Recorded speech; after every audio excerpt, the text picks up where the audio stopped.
बंदी छोड़ सतगुरु रामपाल जी परमेश्वर जी की जय हो। सत्साई भाई और बहनों, जैसा कि आप सबको पता है, इन दिनों सभी सतलोक आश्रमों में जो कबीर परमेश्वर आज से लगभग 629 वर्ष पहले बनारस के काशी में लहरतारा तालाब पर शिशु रूप में कमल के विकसित फूल पर प्रकट हुए थे, उस दिन की याद में वर्तमान में सभी सतलोक आश्रमों में कबीर प्रकट दिवस मनाया जा रहा है। और जैसा कि खबरें आम हैं कि इन 3 दिनों में जो 27, 28, 29 जून 2026 तक ये प्रकट दिवस मनाया जाएगा, हरियाणा के मुख्यमंत्री नायब सिंह सैनी भी आ सकते हैं और उनके आने के लिए रामपाल जी भी सतलोक आश्रम धनाना में बैठे हुए हैं। तो उसके बाद कुछ एक पोस्टर, कुछ एक वीडियो कुछ एक वीडियो, कुछ एक पोस्टर साध संगति की तरफ से जारी हुए हैं, जिसमें इस बात का विरोध किया जा रहा है। और इस विरोध को लेके कुछ एक भगत भाई बहनों के दिमाग में हल्की सी शंका है, क्योंकि जो पोस्टर बनाए जा रहे हैं वो पोस्टर हैं, ये मानव जीवन ऐसे खोने का नहीं, जिसमें कहा गया है कि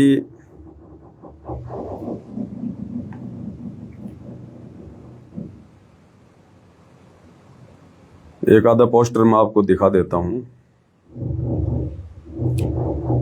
इसमें सतगुरु रामपाल जी की तरफ से बताया गया है कि मेरा परिवार और आश्रम मैनेजमेंट मेरे काबू से बाहर है। मैं किसी भी मुख्यमंत्री को सतलोक आश्रम धनाना में नहीं बुला रहा हूं, और यदि आना भी है तो वीआईपी बनकर नहीं, बल्कि एक नॉर्मल व्यक्ति की तरह अपनी गाड़ी से आओ।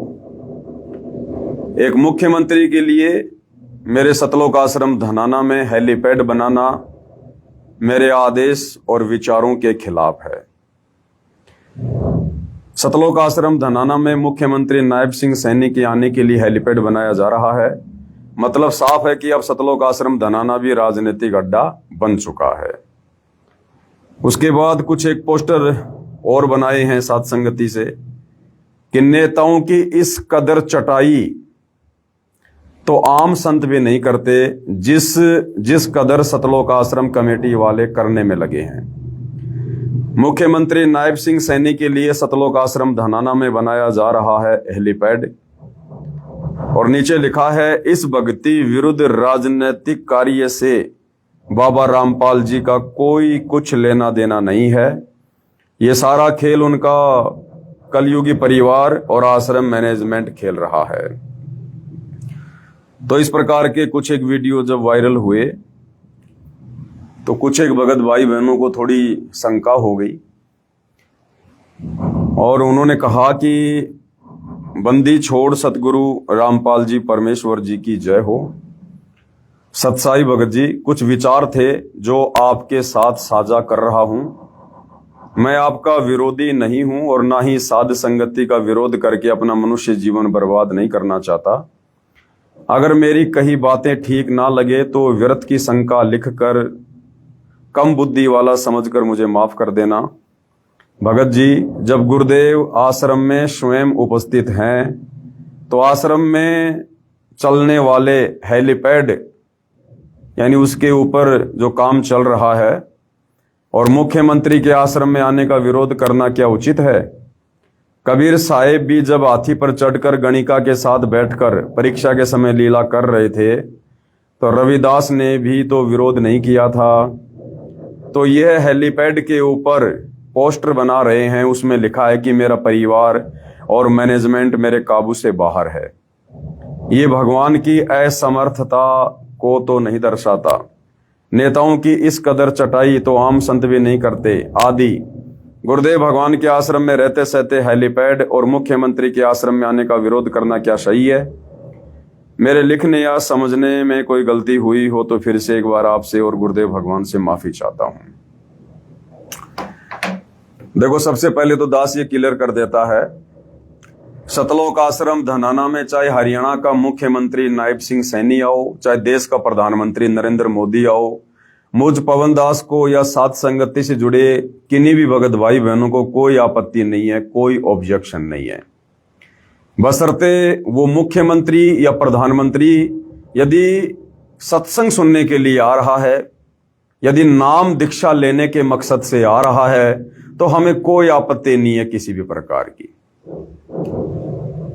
लेकिन हरियाणा का वर्तमान मुख्यमंत्री नायब सिंह सैनी, पहली बात तो वो कोई अपनी मर्जी से नहीं आ रहा है, ना वो संत रामपाल जी के दर्शन करने की इच्छा से आ रहा है, ना उन्हें सतगुरु रामपाल जी के दर्शनों की कोई आवश्यकता है। वो अपने पूर्व जन्मों की भक्ति मलाई मुख्यमंत्री की पोस्ट पर बैठकर खा रहा है।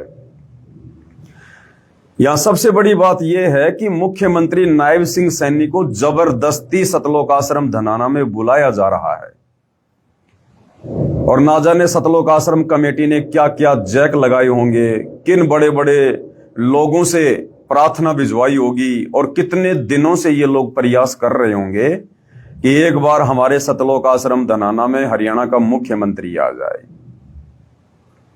उसके बाद मुख्यमंत्री नायब सिंह सैनी ने इस बात के लिए हां भरी होगी कि ठीक है भाई, मैं 10, 15, 20 मिनट या आधा घंटा तुम लोगों को सतलोक आश्रम धनाना में दे दूंगा।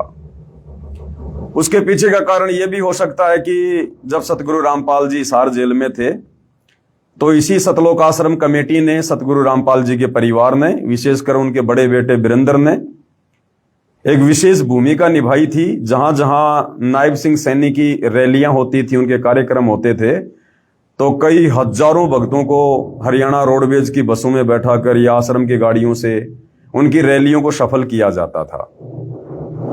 तो ये भी एक कारण हो सकता है कि मुख्यमंत्री ने हां कर दी हो कि ठीक है भाई, आप लोगों ने मेरी रैलियों को सफल बनाने के लिए जब इतना संघर्ष किया, इतना प्रयास किया, तो मैं भी आप लोगों के कहने पर आश्रम में आ जाऊंगा, मुझे कोई दिक्कत नहीं है।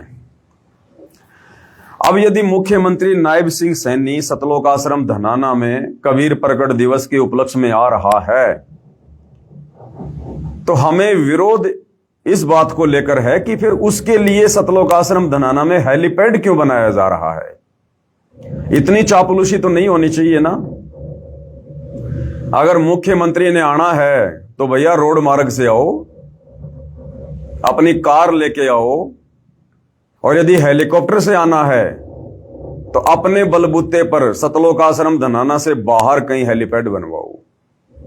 सतलोक आश्रम धनाना के अंदर हेलीपैड बनाना, ये सतलोक आश्रम कमेटी की चापलूसी को दर्शाता है। और इस प्रकार से फिर कल को अखबार में न्यूज आएंगी और पूरे हरियाणा में सतगुरु रामपाल जी की थू थू होगी, थू थू, कि दुनिया तो कहती है, इनके भगत तो कहते हैं कि हमारे गुरुजी सतगुरु रामपाल जी परमात्मा हैं, भगवान हैं, सारी सृष्टि के मालिक हैं, और यहां एक मुख्यमंत्री की उनके द्वारा इतनी चापलूसी की जा रही है, एक मुख्यमंत्री को इतना महत्व दिया जा रहा है, उनको आश्रम में बुलाने के लिए भक्तों के दान धर्म के पैसों से कई लाखों रुपया बर्बाद करके हेलीपैड बनवाया जा रहा है। तो क्या इस बात को लेकर सतगुरु रामपाल जी की थूथू नहीं होगी? क्या पहले से इन सतलोक आश्रम कमेटी वालों ने अपने भक्ति विरुद्ध कुकर्मों के चलते सतगुरु रामपाल जी की हरियाणा में थोड़ी बदनामी करवा रखी है क्या? और दुनिया कहेगी देखो, पहले ये राम रहीम बीजेपी सरकार का पिट्ठू, आसाराम बीजेपी सरकार का पिट्ठू, अन्य साधु संत महात्मा भी घुटने टेक देते हैं इन राजनेताओं के आगे, और वही काम सतगुरु रामपाल जी ने शुरू कर दिया। क्योंकि हरियाणा की आम जनता को इस बात का तो नहीं पता कि सतगुरु रामपाल जी तो इन नेताओं की शकल पर थूकना भी पसंद नहीं करते, थूकना भी। सतगुरु रामपाल जी का तो इन नेताओं से और इस गंदी राजनीति से दूर दूर तक कभी कोई संबंध नहीं रहा है। ये सारी की सारी चापलूसी उनका बेटा कर रहा है, सतगुरु रामपाल जी का कलयुगी परिवार कर रहा है, ये सतलोक आश्रम कमेटी वाले कर रहे हैं आने वाले दिनों में अपने राजनीतिक स्वार्थों की सिद्धि के लिए। बाबा रामपाल जी का इस मामले में किसी प्रकार का कोई रोल नहीं है। अब हरियाणा की आम जनता तो इस बात को नहीं जानती भाई, लेकिन कल को जब मुख्यमंत्री आ जाएगा, उसका हेलीकॉप्टर सतलोक आश्रम धनाना में उतरेगा, उसके बाद दुनिया ये बात जरूर करेगी कि ये लो जी, कहते थे कि बाबा रामपाल भगवान है, ये भी राजनीति में घुस गया। तो भाई और बहनों, इस प्रकार की बातों को लेके और हमने ज्ञान आधार से ये पोस्टर बनाकर सोशल मीडिया पर वायरल किए हैं कि सतगुरु रामपाल जी के आध्यात्मिक ज्ञान और उनके विचारों की दृष्टि से और मुख्यमंत्री के लिए सतलोक आश्रम धनाना में हेलीपैड बनाना उचित नहीं है। यह बिल्कुल भी उचित नहीं है। अगर आना है तो अपने तरीके से आओ, अपने हिसाब से आओ, परंतु आश्रम में हेलीपैड बनवाना, डायरेक्ट आश्रम में उतरना, अभी आश्रम वाले तो कहेंगे कि मुख्यमंत्री जी सतगुरु रामपाल जी के दर्शन करने के लिए आ रहे हैं।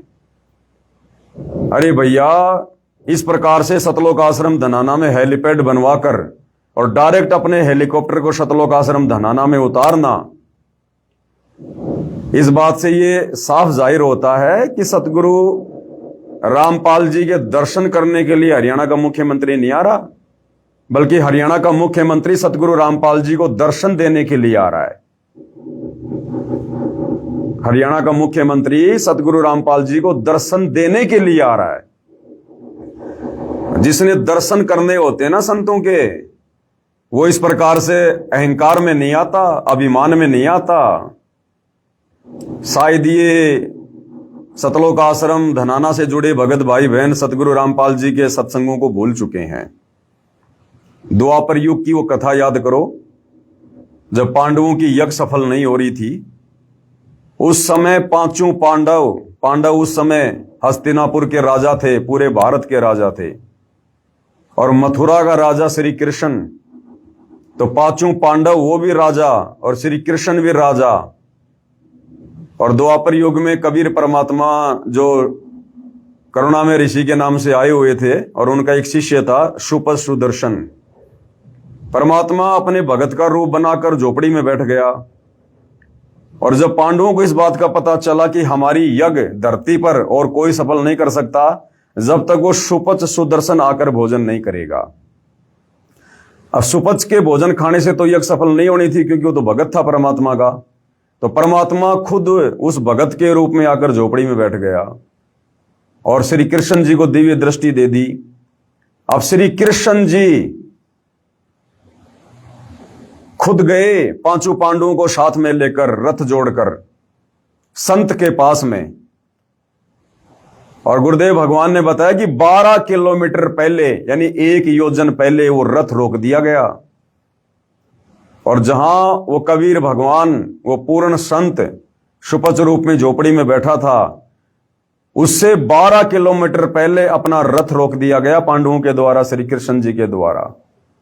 और वहां से नंगे पैर अपनी चप्पल भी उसी में रख दी रथ में।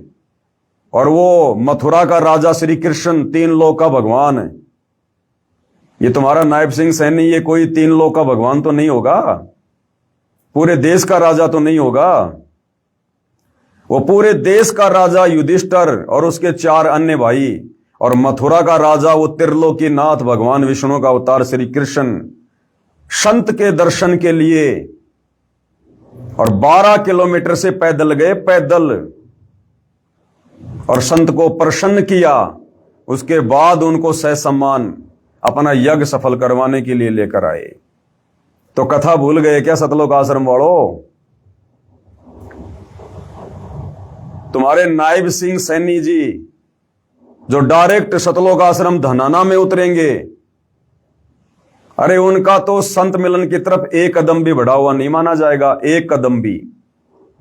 श्री कृष्ण और पांचों पांडवों ने 12 किलोमीटर पहले रथ इसलिए रोका था कि संत मिलन को चालिए तज माया अभिमान, और जो जो कदम आगे धरे तो त्यों यज्ञ समान।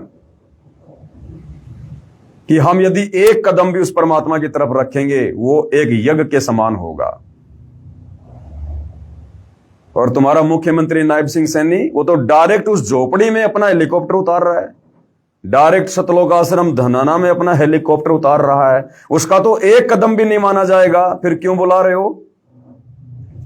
जब संत के दर्शन करने का उसे कोई लाभ ही नहीं मिलने वाला, वो अपने मुख्यमंत्री वाले टोरे में आ रहा है, अपनी मुख्यमंत्री वाली धुन में आ रहा है, एक मुख्यमंत्री की हैसियत से आ रहा है।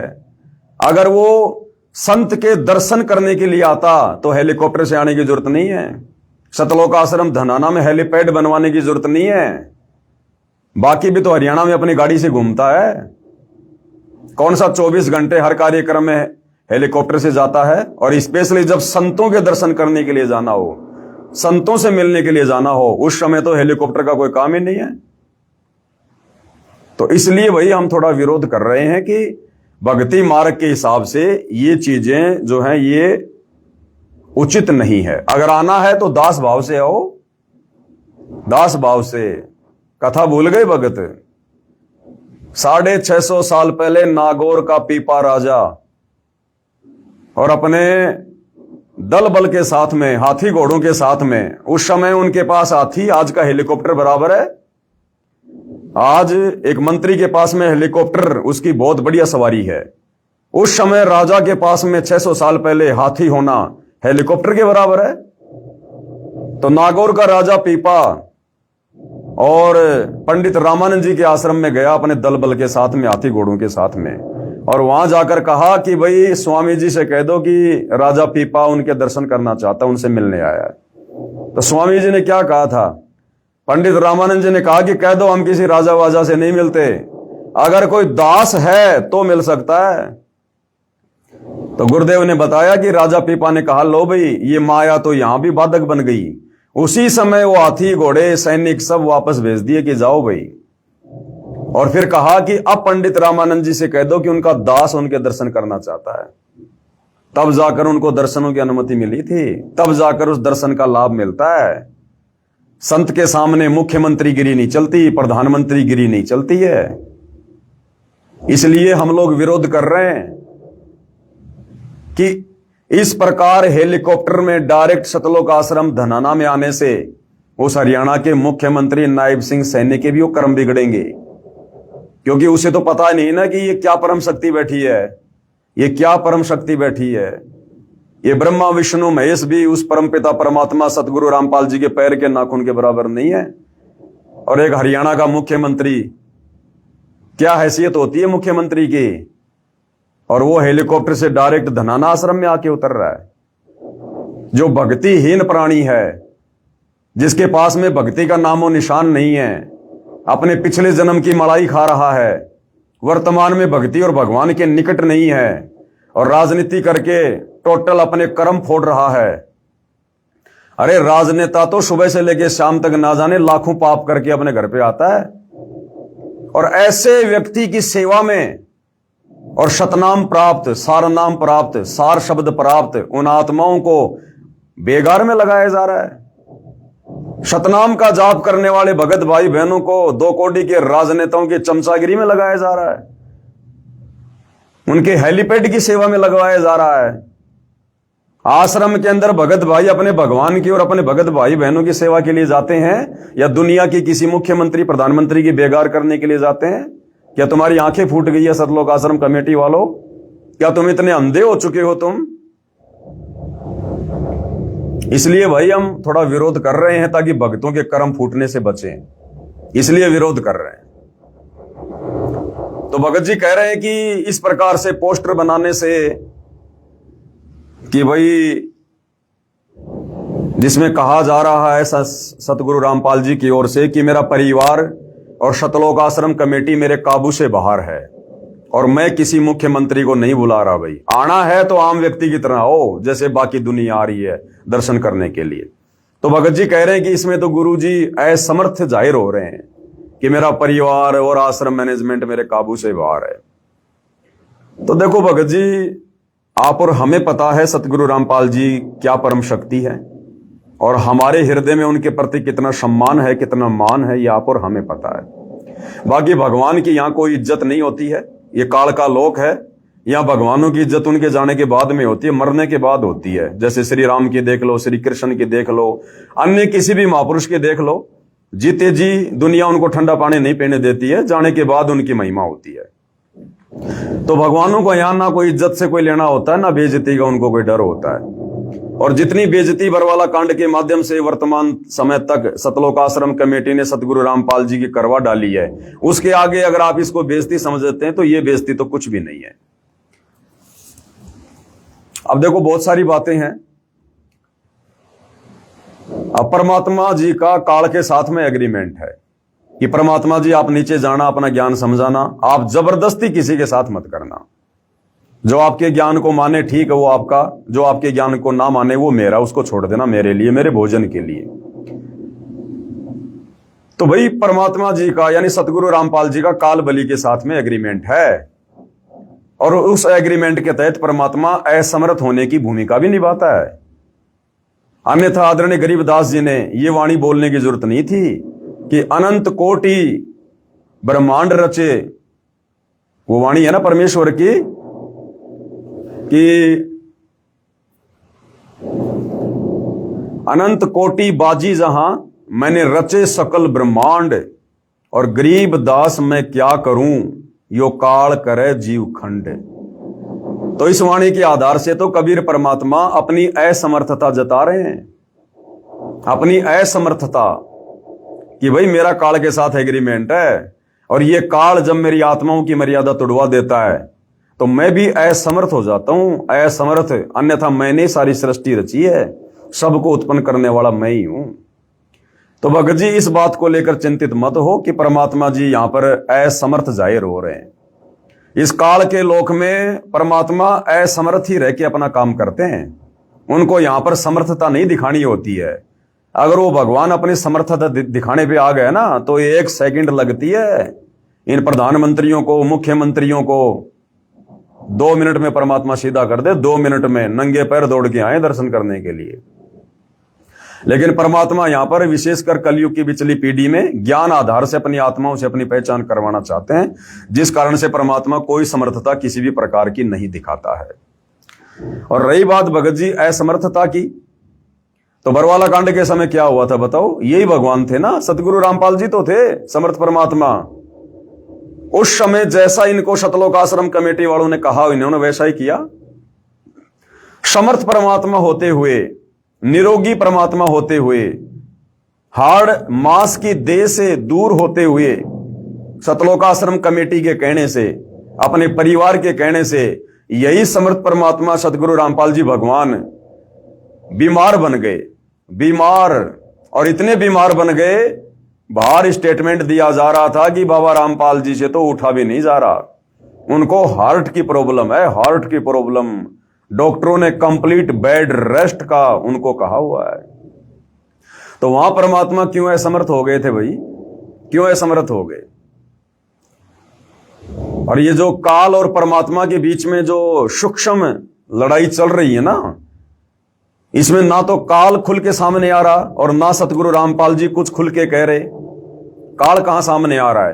काल नहीं आ रहा सामने। काल अपने एजेंटों के माध्यम से भक्ति मार्ग में गंदगी फैला रहा है, सतलोक आश्रम कमेटी के माध्यम से। और इधर सतगुरु रामपाल जी समर्थ परमात्मा ये भी चुप हैं सतलोक आश्रम में आकर, लेकिन अपने एजेंटों के माध्यम से, साथ संगति के वालों से, साथ संगति वालों के माध्यम से परमात्मा इधर ज्ञान आधार से इन आश्रम वालों का विरोध करवा रहे हैं।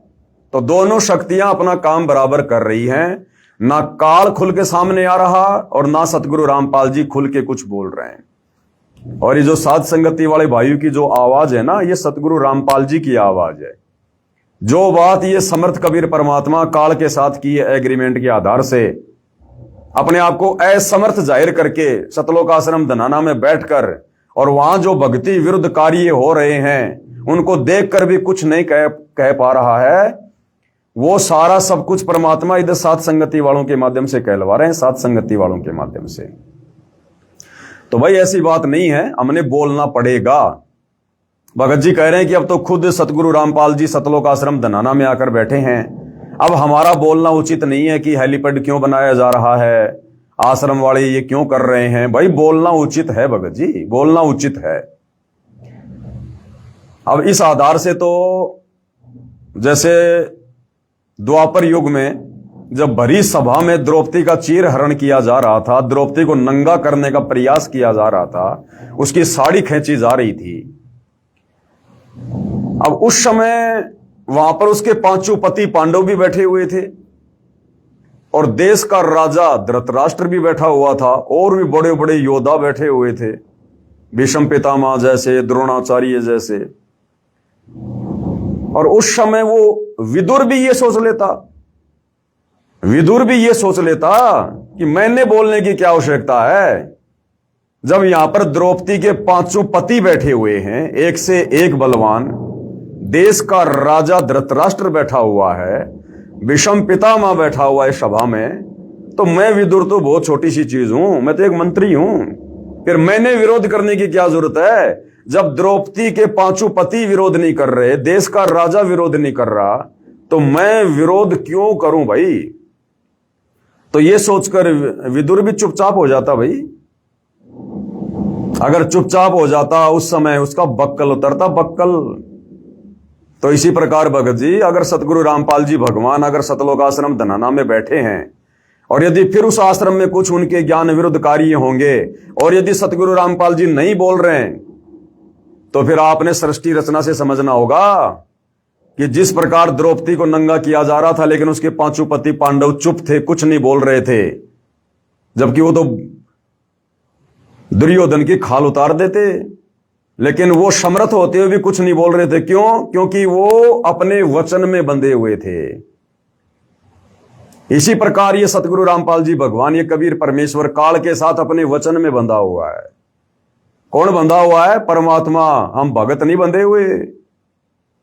वो पांचों पांडव वचन में बंधे हुए थे, विदुर वचन में बंधा हुआ नहीं था। वो भीष्म पितामह, द्रोणाचार्य और कर्ण, वो उस दुर्योधन का मलिन अनाज खाके अपनी बुद्धि भ्रष्ट कर चुके थे।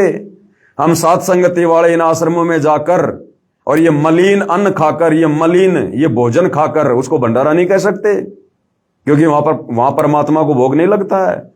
इन आश्रमों में कागज के टुकड़े को, एक कबीर जी की समझे जाने वाली मुर्दा फोटो को, दाढ़ी मूछ वाली फोटो को भगवान मानकर भोग लगता है। इसलिए हम उसको भंडारा नहीं कह सकते, वो भोजन है, केवल भोजन, और उसको खाने से पाप नाश नहीं हो सकते, भगत को सद्बुद्धि नहीं आ सकती। तो हम सात संगति वाले भैया भीष्म पितामह की तरह, उस कर्ण की तरह, द्रोणाचार्य की तरह इन आश्रमों में जाकर ये मलिन अन्न नहीं खाते। हम अपने घर पर भगवान को भोग लगाकर खाते हैं, जिससे हमें सद्बुद्धि प्राप्त है। तो वो भीष्म पितामह, द्रोणाचार्य तो इसलिए नहीं बोले, उन्होंने दुर्योधन का मलिन अन्न खा रखा था, हमने नहीं खा रखा भाई। धृतराष्ट्र इसलिए नहीं बोला क्योंकि वो पुत्र मोह में अंधा था, हमें गुरुदेव ने तत्व ज्ञान दे दिया, हमारी सारी अंधता दूर कर दी, इसलिए बोलना पड़ रहा है भाई। तो भाई समर्थ परमात्मा भी अपने वचन में बंधा हुआ है, इसलिए अपने ही परिवार के कुकृत्यों को देखकर सतलोक आश्रम धनाना में बैठकर कुछ नहीं बोल रहा। और बाकी आप लोगों को दिखाई नहीं दे रहा क्या भगत जी? अरे जिस कदर ये परमपिता परमात्मा सतगुरु रामपाल जी भगवान 11 साल से हिसार जेल से बाहर आने के बाद किस प्रकार से मायूस होके बैठा हुआ है। आपने खुशी देखी अपने परमात्मा के चेहरे पर ही समागम में? कैसे दुखी हो रहे हैं परमात्मा, क्योंकि अभी भी उनको मानुष माना जा रहा है, उनको मां के गर्भ से जन्म लेकर आया हुआ 2 कोटि का जीव माना जा रहा है। वो परमात्मा खुश नहीं है उस सतलोक आश्रम में बैठकर। क्यों बुलाएंगे सतगुरु रामपाल जी हरियाणा के मुख्यमंत्री को? क्यों बुलाएंगे? ये कोई बाबा श्याम जी का भंडारा है क्या, जो किसी को भी जबरदस्ती पकड़ के मीठा पानी पिला दिया, भंडारा करा दिया? ये कोई मेहंदीपुर के बालाजी का भंडारा है क्या, जो जबरदस्ती लोगों को बुला बुला के भंडारा करवा दो? क्या आज से पहले सतगुरु रामपाल जी भगवान ने सन 1994 से 2014 तक कितनी बार भंडारे हुए सतलोक आश्रमों में? क्या किसी गांव के सरपंच को भी बुलाया क्या कि आओ सरपंच जी हमारे भंडारे में आओ? बुलाया किसी को? ये वर्तमान में क्यों जा के लोगों को निमंत्रण पत्र दिए जा रहे हैं, मुख्यमंत्री को बुलाया जा रहा है, एमएलए को, एमपी को, सरपंचों को? तो बाबा रामपाल जी तो आज भी किसी को नहीं बुला रहे ना। बाबा रामपाल जी ने किसी को आश्रम में बुलाने की जरूरत है? बाबा रामपाल जी ने तो साफ साफ कह रहा कि मेरे आश्रमों की तरफ वो व्यक्ति अपना मुंह करे जिसको भक्ति करनी हो, और पहले हमारा ज्ञान समझो। हमारा ज्ञान समझने के बाद में फिर आश्रम की तरफ मुंह करो। यहां भीड़ इकट्ठा करने की जरूरत नहीं है। बाबा रामपाल जी ने किसी मुख्यमंत्री को बुलाकर हरियाणा में कोई अपनी पीठ नहीं थपथपानी है। ये समर्थ परमात्मा है, इन्हें किसी मुख्यमंत्री की आवश्यकता नहीं है। अगर ये चापलूसी करनी होती जो वर्तमान में उनका परिवार कर रहा है, मुख्यमंत्री की, मंत्रियों की, तो बाबा रामपाल जी 11 साल जेल में नहीं होते। इन मुख्यमंत्रियों की चापलूसी करने के चलते आज इनके बहुत सारे आश्रम होते, इनको जेल नहीं काटनी पड़ती, देशद्रोह का मुकदमा नहीं झेलना पड़ता इनको। अगर ऐसे इन मुख्यमंत्रियों की अगर चापलूसी अगर उनको करनी होती तो कहने का मतलब है भाई और बहनों, हमें मुख्यमंत्री के आने से कोई आपत्ति नहीं है, लेकिन मुख्यमंत्री को जिस प्रकार जबरदस्ती लाया जा रहा है हरियाणा में अपने नंबर बनाने के लिए कि देखो जी बाबा रामपाल जी के आश्रम में हरियाणा के मुख्यमंत्री भी आने लगे हैं ताकि हमारा बोलबाला हो जाए, तो ये बोलबाला चाहिए बाबा रामपाल के परिवार को। ये झूठी बड़ाई, झूठी महिमा चाहिए बाबा रामपाल के परिवार को। बाबा रामपाल जी को किसी मंत्री, मुख्यमंत्री की आवश्यकता नहीं है। आने वाले दिनों में ये मंत्री, मुख्यमंत्री, प्रधानमंत्री इनके चरणों को चाटेंगे, चरणों को। जब ये युग परिवर्तन का दौर शुरू होगा ना, उस समय ये तुम्हारे मंत्री, मुख्यमंत्री ये हाय हाय करते हुए नंगे पैर दौड़ के आएंगे, अपनी जान की भीख मांगेंगे। बाबा रामपाल जी को आवश्यकता नहीं है अपने समागम की सफलता के लिए किसी मुख्यमंत्री को बुलाना।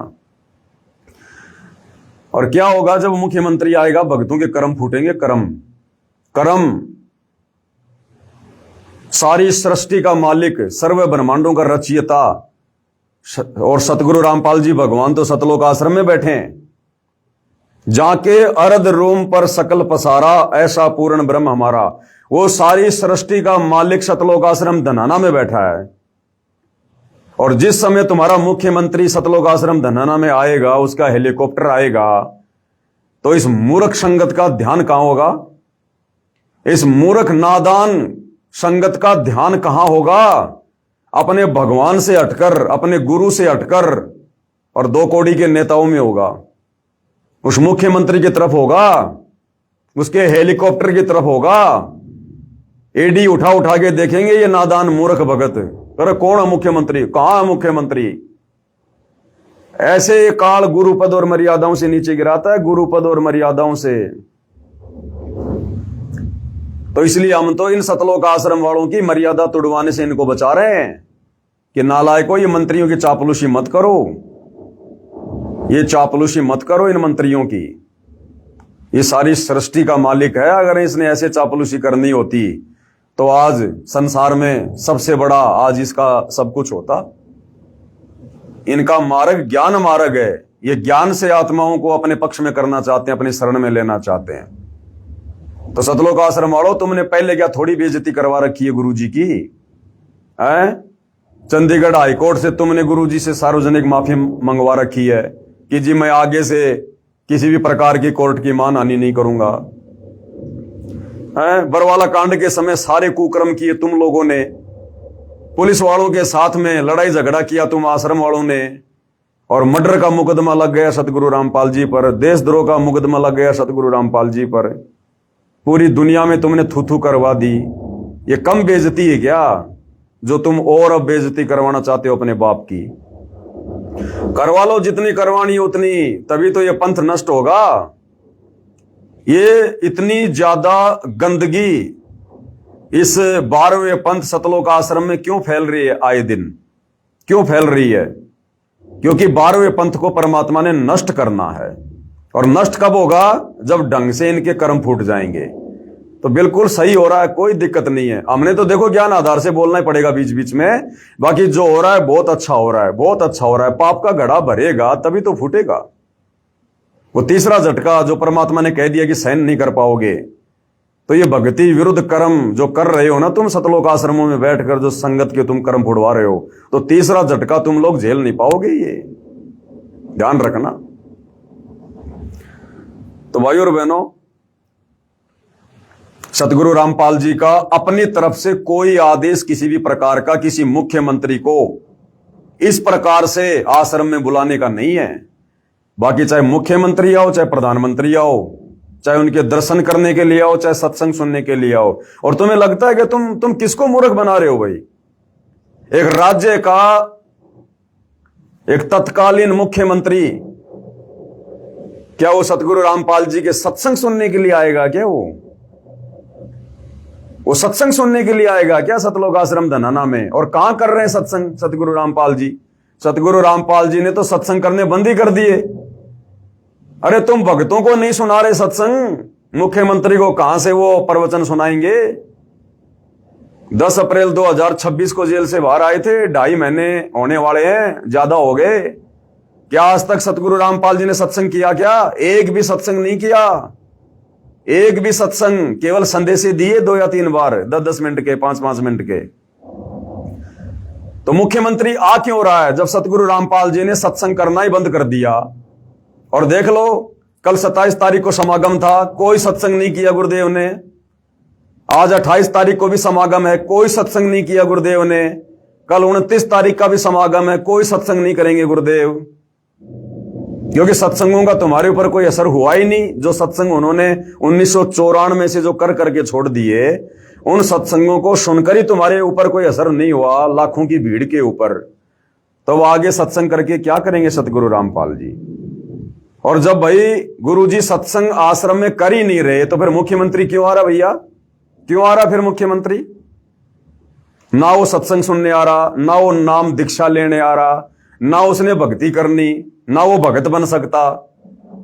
फिर क्यों बुलाया जा रहा है? केवल अपनी महिमा करवाने के लिए, सतगुरु रामपाल जी की बदनामी करवाने के लिए, उनको और ज्यादा दुखी करने के लिए। अरे जब सारी सृष्टि का मालिक आश्रम में बैठा हुआ है और तुम एक मुख्यमंत्री की चाहत में पागल हो रहे हो, तुम कहां उनको परमात्मा मान रहे हो? तुम तो as a guest, as a chief guest के रूप में बुला रहे हो उनको, एज ए चीफ गेस्ट के रूप में। क्योंकि सतगुरु रामपाल जी ने तो सत्संग करने छोड़ दिए, तो अब हरियाणा का मुख्यमंत्री आकर सतलोक आश्रम धनाना में भक्तों को प्रवचन सुनाएगा, सत्संग करेगा मुख्यमंत्री आके। अब तो आश्रम वालों, तुम्हारी आंखें फूट गई हैं ज्ञान वाली, तुम बिल्कुल अंधे हो चुके हो। तुम्हें मोतियाबिंद हो रहा है, मोतियाबिंद। तुमने अपने अनमोल मनुष्य जीवन को पूरी तरह से बर्बाद कर लिया, बर्बाद। अपने गुरु को नाराज करके। तुम्हारा गुरु बहुत नाराज है, 1% भी तुमसे प्रसन्न नहीं है, 1% भी। और जो कल के समागम में परमात्मा ने 2.5 मिनट तक जो बातें बोली है ना, ओनली 2.5 मिनट। पहले परमात्मा हर समागम में 3 दिन सुबह शाम, यानी दिन में 2 बार 3-3 घंटे सत्संग किया करते थे। आज से पहले जितने भी समागम हुए हैं सन 1994 से 2014 तक, वो समागम परमात्मा सत्संग के लिए रखवाया करते थे और कोई मकसद नहीं होता था। और हर समागम में परमात्मा 6 बार सत्संग करते थे, सुबह शाम, 3 दिन में 6 बार, 3-3 घंटे। और अब देख लो, इस हार जेल से बाहर आने के बाद तुम्हारा वो विश्व शांति वाला समागम हो गया 3 दिन का, कोई सत्संग नहीं किया गुरुदेव ने। और 3 दिन का तुम्हारा ये कबीर डाडी मूछ वाले का ये प्रगट दिवस, कोई सत्संग नहीं कर रहे गुरुदेव। तो जब सत्संग ही नहीं कर रहे, तो मूर्खों फिर क्यों बुला रहे हो मुख्यमंत्री को? मुख्यमंत्री बाबा रामपाल के दर्शन करने नहीं आ रहा, बल्कि वो अपने दर्शन देने आ रहा है बाबा रामपाल को और इस मूर्ख अंधी संगत को। और जबरदस्ती बुलाया जा रहा है उसको, जबरदस्ती। तो क्यों तो उसके कर्म फोड़ रहे हो तुम? क्यों अपने कर्म बिगाड़ रहे हो अपने गुरु को मानुष मान के? इसलिए भाई दास ने थोड़ा सा बोलना जरूरी हो जाता है, अन्यथा हमें कोई लेना देना नहीं है। ये तो अपने कर्म बिगाड़ चुके हैं, आश्रम वाले पूरी तरह से बिगाड़ चुके हैं। और कल के समागम की शुरुआत में परमात्मा ने जो 2 लाइनें बोली है ना, जो 2 लाइनें बोली हैं, उनके बहुत गहरे अर्थ हैं, उनके बहुत गहरे अर्थ हैं। कल के सत्संग में परमात्मा ने कहा कि बच्चों, वो परमात्मा खुद यहां पर चलकर आता है। इस काल के लोक में परमात्मा खुद चल के आता है, अन्यथा ये काल यहां से बाहर निकलने का रास्ता ना दे किसी को भी। देखो क्या कुछ कहा परमात्मा ने, थोड़ा सुनाते हैं आपको। साहिब परमेश्वर कबीर जी की प्यारी संगत को, विश्व की सारी संगत को दास का आशीर्वाद है। परमात्मा आपको मोक्ष दे, सुखी रखे, काल कष्ट से बचावे। आज वो शुभ दिन है जिस उपलक्ष्य में ये मान समागम होने जा रहा है। वो शुभ दिन है ज्येष्ठ मास की पूर्णमासी, जो सन 2026 में 29 जून को है।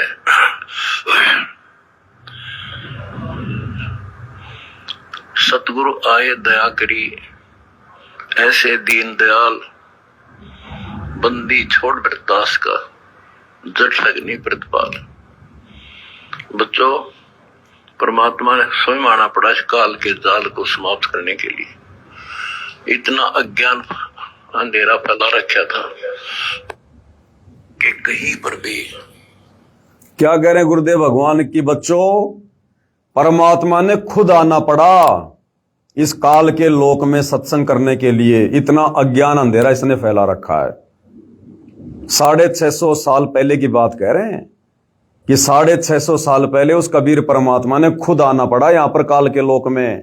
इतना अज्ञान अंधेरा काल ने फैला रखा है। अब विचार करो अंध भक्तों, शतलोक आश्रम से जुड़े अंध भक्तों, विचार करो। 650 साल पहले भी कबीर भगवान ने सतलोक से चलकर खुद आना पड़ा काल के जाल को काटने के लिए। इतना अज्ञान, इतना अंधेरा फैला रखा है। तो 650 साल पहले से लेकर वर्तमान समय के बीच में तो काल ने उससे भी कई गुना ज्यादा अज्ञान अंधेरा फैला दिया है भक्ति मार्ग को बर्बाद करवाने के लिए। तो क्या आज परमात्मा किसी आत्मा को भेजेगा क्या? अर्थात गुरुदेव भगवान संकेत कर रहे हैं कि नादानो, मुझे मानुष मत समझो, मुझे माता पिता के सहयोग से पैदा हुआ मत जानो, केवल मुझे अपना गुरु मत मानो। मैं वही कबीर भगवान, वही कबीर परमेश्वर हूं जो स्वयं सतलोक से चलकर इस पृथ्वी लोक पर आता है। इस काल के जाल को खुद ही आकर काटता है, किसी और की औकात नहीं है। यानी गुरुदेव समझाना चाहते हैं कि अंध भक्तों, मूर्खो, तुम ये क्या कागज के टुकड़े को, दाढ़ी मूछ वाले कबीर की नकली फोटो को भगवान मान के इसका प्रकट दिवस मना रहे हो? पहचानो अपने गुरु को, अपने परमात्मा को, अपने बाप को। ये समय हाथ से निकल गया तो गधे बन के घूमोगे, यहां पर कुमार लठ मारेगा। क्या तुम अपने आप को जो है तत्वज्ञानी भगत समझ रहे हो? तुम 2 मिनट में निकाल देगा तुम्हारी ये सारी अफलातुनी। ये समझाना चाह रहा है परमात्मा सत्संग के माध्यम से कि हमेशा परमात्मा स्वयं आता है, आज भी आया हुआ है। सच्चे ज्ञान की छींट नहीं थी। तब परमात्मा ने एक भगत की लीला की, एक इंसान की लीला की, और भगवान तो वो है ही, और एक सतगुरु की लीला की। अगर ये दिन हमें प्राप्त नहीं होता तो जीवन नरक बढ़ जाता। गरीबदास जी कहते हैं 3 लोक और भवन चतुर्दश कोई नहीं सत्संगी। गरीबदास जी क्या कह रहे हैं अपनी वाणी में? 5वें वेद सूक्ष्म वेद में 3 लोक और भवन चतुर्दश कोई नहीं सत्संगी। यानी इस 21 ब्रह्मांड में 3 लोकों में और भवन चतुर्दश में, यानी पूरे 21 ब्रह्मांड में सत्संग करने वाला कोई नहीं है। इसलिए कबीर भगवान खुद सतलोक से चलकर आता है सत्संग करने के लिए। अगर काल के लोक में सत्संग होता तो भगवान ने सिर में दर्द करने की जरूरत नहीं है। तो 21 ब्रह्मांड में सत्संग नहीं है, कोई सच कहने वाला नहीं है, कोई सत्संगी नहीं है। तो सतगुरु रामपाल जी क्या कोई 21 ब्रह्मांड के कोई आम प्राणी है क्या? आम व्यक्ति है क्या? आम जीव है क्या? ये जो सन 1994 से सत्संग कर रहे हैं, सच कह रहे हैं, गरीबदास जी की वाणियों को खोल के रख रहे हैं।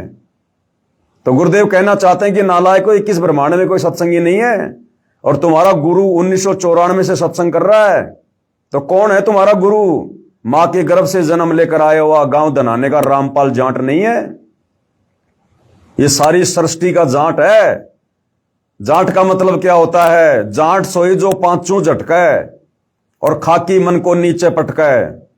ये अखंड पाठ की वाणियों में परमात्मा ने बताया कि जाट की क्या पहचान होती है। जाट सोई जो पांचों झटकै, काम क्रोध मोह लोभ अहंकार एक झटके में दूर कर दे, वो होता है असल में जाट। और खाकी मन को नीचे पटकै और इस मन की बकवाद को बिल्कुल साइड में कर दे, उसको कहते हैं जाट। तो ये कबीर भगवान बैठा हुआ है, सारी सृष्टि का मालिक है, सतलोक आश्रम धनाना में। और नालायको, तुम एक मुख्यमंत्री के उपग्रह बन के घूम रहे हो, तुम्हें शर्म नहीं आती? हमने सोचा भाई सतगुरु रामपाल जी के लिए कोई हेलीकॉप्टर ला रहे होंगे, भाई बहुत अच्छी बात है।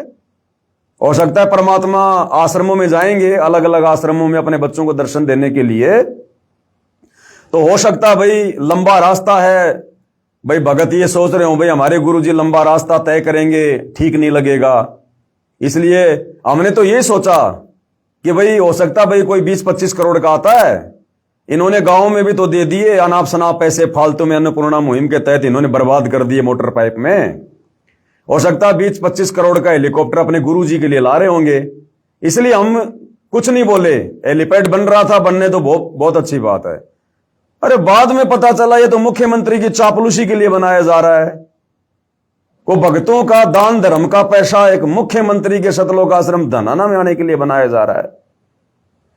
इसलिए भाई बोलना जरूरी हो जाता है, बोलना जरूरी हो जाता है। इसलिए तो क्या कह रहे परमात्मा? 3 लोक और भवन चतुर्दश कोई नहीं सत्संगी। जब 21 ब्रह्मांड में कोई सत्संगी नहीं है, 21 ब्रह्मांड का स्वामी काल है, जब ये खुद ही कह रहा है गीता ज्ञान देते समय कि मेरे को भी विचार काल में कंप्लीट ज्ञान नहीं है सृष्टि रचना का, तो नालायकों फिर सतगुरु रामपाल जी जो कंप्लीट ज्ञान दे रहे हैं, सत्संग कर रहे हैं, कौन महापुरुष हैं ये? 21 ब्रह्मांड के जीव हैं क्या? जब 21 ब्रह्मांड के स्वामी को ज्ञान नहीं, तो उसके अधीन जीवों को ज्ञान कहां से हो जाएगा? वो कहां से सत्संग कर देंगे? तो सत्संग करने के लिए परमात्मा स्वयं सतलोक से चलकर आता है। और फिर भी तुम एक दाढ़ी मूछ वाली कबीर की नकली बेजुबान मुर्दा फोटो को भगवान मान के पूज रहे हो। तुम्हारी बुद्धि पे पत्थर पड़े, पत्थर 5-5 किलो वाले। आश्रम वालों, तुमने अपना बेड़ा गर्क कर लिया सतगुरु रामपाल जी के परिवार के चक्कर में आकर, आश्रम कमेटी के चक्कर में आकर, इन कोऑर्डिनेटरों के चक्कर में आकर अपनी आत्मा का बेड़ा गर्क कर लिया। तुम्हारा मोक्ष नहीं है, धक्के खाओगे अनंत युग तक, धक्के। नोट कर लेना ये बात है। ये सात संगति के वीडियो कोई बच्चों की बातें नहीं है जो तुम्हें इतने वर्षों से बताई जा रही हैं। धक्के खाओगे, धक्के खा लो। कितने दिन खाओगे लड्डू जलेबी? कितने दिन खाओगे? खा लो। इस बाप को दुखी करने के चलते इस काललोक में भी धक्के खूब खाओगे। मोक्ष नहीं है तुम्हारा।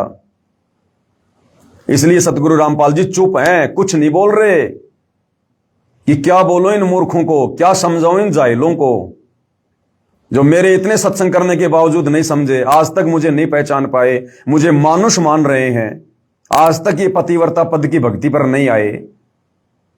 तो क्या समझाऊंगा इन गधों को, इन मूर्खों को। इसलिए अंत में उन्होंने सत्संग करने बंद कर दिए, सत्संग करने बंद कर दिए गुरुदेव ने। तो बताओ तुम्हारा मुख्यमंत्री कौन सा सत्संग करने आ रहा भाई है? और दर्शन करके क्या कर लेगा? जब दर्शन करते करते तुम आश्रम वालों की दुर्गति हो रही है, कुत्ते वाली मौत मर रहे हो, तो मुख्यमंत्री को क्या फायदा मिल जाएगा बताओ? और भाई ये तो परीक्षा चल रही है ना, ये तो परीक्षा चल रही है। परीक्षा के समय टीचर कभी लेक्चर देता ही नहीं है। परीक्षा के समय में टीचर कभी लेक्चर देता नहीं है। और ये परीक्षा उस समय खत्म होगी जिस दिन सतगुरु रामपाल जी साध संगति का जिक्र करेंगे, सत्सेवक भाई बहनों का जिक्र करेंगे, उस दिन ये परीक्षा खत्म होगी। परीक्षा के समय टीचर घूमता रहेगा, फिरता रहेगा, चुपचाप रहेगा, लेकिन बोलेगा कुछ नहीं। चाहे बच्चा गलत लिख रहा हो, चाहे सही लिख रहा हो। तो ये परीक्षा चल रही है, अभी परीक्षा खत्म नहीं हुई है।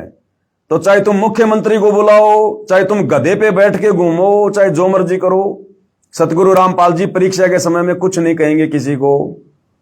जैसा बीज बो रहे हो, परिणाम तुम्हारे सामने होगा आने वाले समय में। तो इसलिए भाई हमारा बोलना जरूरी हो जाता है, जरूरी। हम बोलना तो नहीं चाहते इन मूर्खों के ऊपर, लेकिन क्या करें, परमात्मा कुछ ऐसी प्रेरणा कर देते हैं जो बात परमात्मा नहीं कह पा रहे इस समय, वो हमारे जैसे कुत्तों से कहलवा रहे हैं, और डंके की चोट पर कहलवा रहे हैं, डंके की चोट पर। और जब तक उनका आशीर्वाद होगा तब तक भाई कहते रहेंगे। और आगे क्या कहा फिर परमात्मा ने सत्संग में, आगे परमेश्वर ने क्या कहा ये भी सुन लो।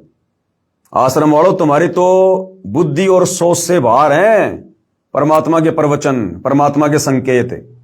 क्या कह रहे हैं, ध्यान से सुनो। तो प्यार से सेवा करियो, भगवान को साक्षी मानकर सेवा करियो। अमर लोग जाओगे, गारंटी देता हूं, सतलोक जाओगे सारे, मर्यादा में रहना। क्या कह रहे हैं, ये तुम्हारे लिए नहीं कह रहे सतलोक आश्रम वालों। तुम सोच रहे हो गुरु जी हमारे लिए कह रहे हैं, तुम इस लायक नहीं हो। बच्चों, प्यार से सेवा करियो, प्यार से रहियो, और भगवान को साक्षी मानकर सेवा करियो। ये साध संगत वालों को कह रहे हैं सतगुरु रामपाल जी भगवान। साध संगति से जुड़ी आत्माओं को परमात्मा आशीर्वाद दे रहे हैं। तुम आश्रम वालों के लिए नहीं कह रहे। तुम्हें क्या कहेंगे, तुम सुनते नहीं उनकी, तुम उनके अनुसार चल कहां रहे हो, तुम उनकी एक भी मर्यादाओं में नहीं हो। सारी मर्यादाओं की तुम लोगों ने धज्जियां उड़ा रखी हैं। तुम तो बेहोश हो, बेहोश। काल ने तुम्हें बेहोश कर रखा है। तो ये साध संगति से जुड़ी आत्माओं के लिए, जो मोक्ष के अधिकारी हैं, जो आत्माएं सतलोक जाएंगी, उनको परमात्मा उस सतलोक आश्रम धनाना में बैठकर, उस कुएं में बैठकर संदेशा दे रहे हैं। तो अरे तुम्हें क्या संदेशा देंगे, तुम तो कुएं में पड़े हो, कुएं में। उस सतलोक आश्रम धनाना को परमात्मा ने कुआं कहा, कुआं। तुम तो कुएं में पड़े हो, तुम्हारा उद्धार कैसे होगा। तो बच्चों, प्यार से रहियो, मिलकर सेवा करियो, और परमात्मा को साक्षी मानकर सेवा करियो। अर्थात गुरुदेव कह रहे हैं कि बच्चों, साथ संगत वालों, मुझे अपने से दूर मत समझना। अपने घर पर मुझे साक्षी मानकर कि मेरे गुरुदेव भगवान शब्द रूप में प्रकट है मेरे घर पर, और इस प्रकार से भगवान की सेवा करियो। उनको भोग लगाना, उनकी आरती करना, उनकी महिमा करना, चरण सेवा करना, उनके चरण धोना। तो गुरुदेव कह रहे हैं कि अपने गुरु जी को साक्षी मानकर, यह ना सोचना कि तुम्हारा गुरु सतलोक आश्रम धनाना में बैठा है, नहीं। अपने गुरु को साक्षी मानकर, परमात्मा को साक्षी मानकर सेवा करियो। इन आश्रमों में तो गुरु जी को परमात्मा माना ही नहीं जा रहा। ये तो दाढ़ी मूछ वाले कबीर की फोटो को भगवान मान के उसका प्रकट दिवस मना रहे हैं। ये अपने गुरु को कहां मान रहे हैं परमात्मा। तो इनको थोड़ी कह रहे हैं गुरुदेव। अरे वहां तो साक्षात बैठे हुए शरीर में, फिर थोड़ी कहेंगे कि अपने भगवान को साक्षी मानकर। वहां तो साक्षात वो बैठे हुए हैं। तो अपने सत्सेवक बच्चों के लिए कह रहे हैं परमात्मा कि बच्चों, प्यार प्रेम से रहियो, इन आश्रम वालों की तरह मत लड़ियो, मत झगड़ियो, और भगवान को साक्षी मानकर, यानी अपने गुरु जी को शब्द रूप में पल पल अपने साथ मानकर, अपने पास में मानकर, अपने घर में और अपने घट में मानकर, घटी में गंगा, घटी में जमुना, घटी में जगदीश सतगुरु तारेंगे। और साक्षी मान के सेवा करना, यानी जो तुम्हारे को साथ संगति के माध्यम से जो बातें तुम्हारे को जो बता रखी हैं, जो भक्ति विधि जो तुम्हें दी हुई है, जिसको जो मंत्र मिला हुआ, जो सेवा मिली हुई है, वो अपने भगवान को साक्षी मानकर, अपने समक्ष मानकर कि गुरुजी हरदम मेरे साथ में, पल पल मुझे देख रहे हैं, ऐसे मान के सेवा करना। अब की बार तुम्हें पार कर दूंगा, रहोगे नहीं, गारंटी देता हूं। किसको कह रहे हैं? साथ संगति वालों को। ये आश्रम वाले ये जगत की बेगार कर रहे, किसी की धर्मशाला बना रहे, किसी की प्याऊशाला बना रहे, किसी की गौशाला बना रहे। इनको क्या कहेंगे परमात्मा? ये तो जगत की सेवा कर रहे हैं, जगत की बेकार कर रहे हैं। ये भक्ति के निकट भी नहीं है। ये तो मुख्यमंत्रियों की सेवा में व्यस्त हैं। ये तो गांव वाले, सरपंच, प्रधानमंत्री, इनकी सेवा में व्यस्त हैं। ये तो है? अरे इतनी इज्जत, इतनी सेवा भक्तों की करो जो आश्रम में दान धर्म कर रहे हैं। उन्हीं भक्तों के दान धर्म के बलबूते पर तुम मुख्यमंत्रियों की चापलूसी कर रहे हो। उन्हीं परमात्मा के भक्तों के दान के बलबूते पर तुम अपना घर चला रहे हो, अपने बच्चे पाल रहे हो। आश्रम वालों, कमेटी वालों, उन्हीं भक्तों के दान धर्म के पैसों से तुम मुख्यमंत्री के हेलीकॉप्टर के लिए हेलीपैड बना रहे हो।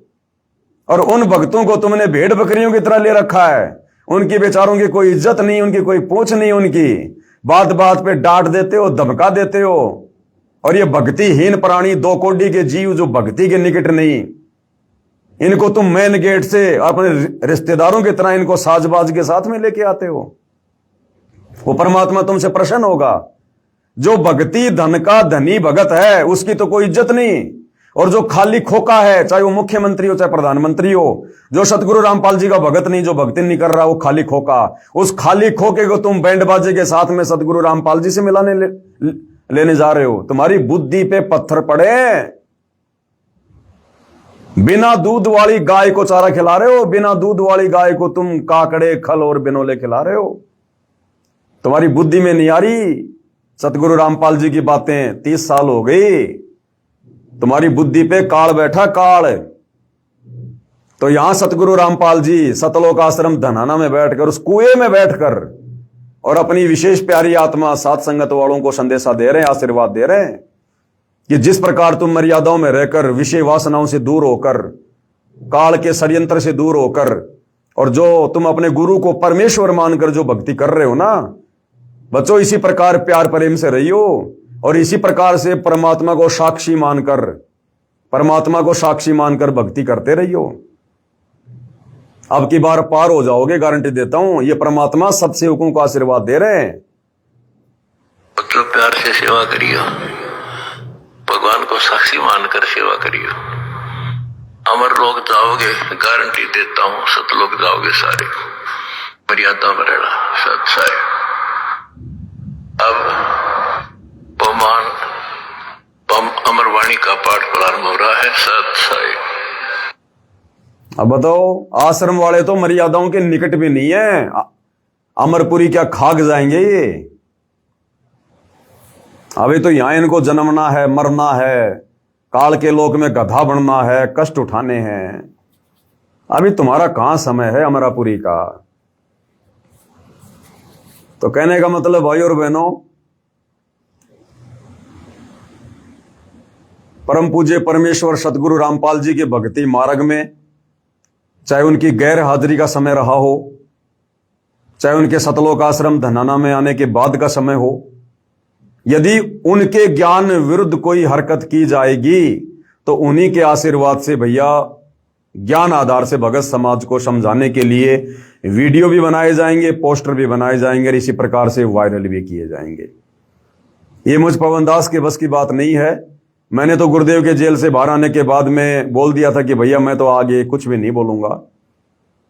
वो मेरे अपने विचार थे, पर्सनल विचार थे, लेकिन मेरा बाप सतगुरु रामपाल जी भगवान यदि बुलाना चाह रहा है, यदि बुलाएगा, तो मेरी क्या औकात फिर मैं चुप हो जाऊं? तो ज्ञान आधार से हर बात का विश्लेषण किया जाएगा, भगत भाई बहनों को बताया जाएगा, समझाया जाएगा। कोई माने ना माने उसके कर्म, भाई इस बात की तो हम गारंटी नहीं ले सकते कि कोई मान ही जाएगा, क्योंकि ये काल काल होकर, काल जिसकी बुद्धि पे बैठ जाए एक बार, फिर मानने थोड़ी देता है। जब भगवान सतगुरु रामपाल जी 30 साल से थक गए, तुम आश्रम वालों को नहीं सुधार पाए। आज भी गुरुजी की पत्नी, गुरुजी की बेटी कानों में सोना पहन के, चांदी पहन के घूम रही है इन आश्रमों में। तो बताओ फिर हमारे जैसे 2 कोटि के जीवों की क्या औकात जो हम उनको सुधार देंगे? तो सुधारने का ठेका हमारा नहीं है, सुधारने का ठेका तो काल का है। जब रह जाओगे ना यहां, उसके बाद ये कुम्हार के हाथ में दे के डंडा तुम्हें बना के गधा, फिर सुधारेगा ये। बाकी संदेशा देना हमारा काम है भाई, वो हम देते रहेंगे, उसमें कोई पोताई किसी प्रकार की नहीं बरती जाएगी। बाकी भाई आगे अपने अपने कर्म, अपने अपनी भक्ति, जो जैसा करेगा समय आने पे पाएगा भाई, इसमें कौन क्या कर सकता है।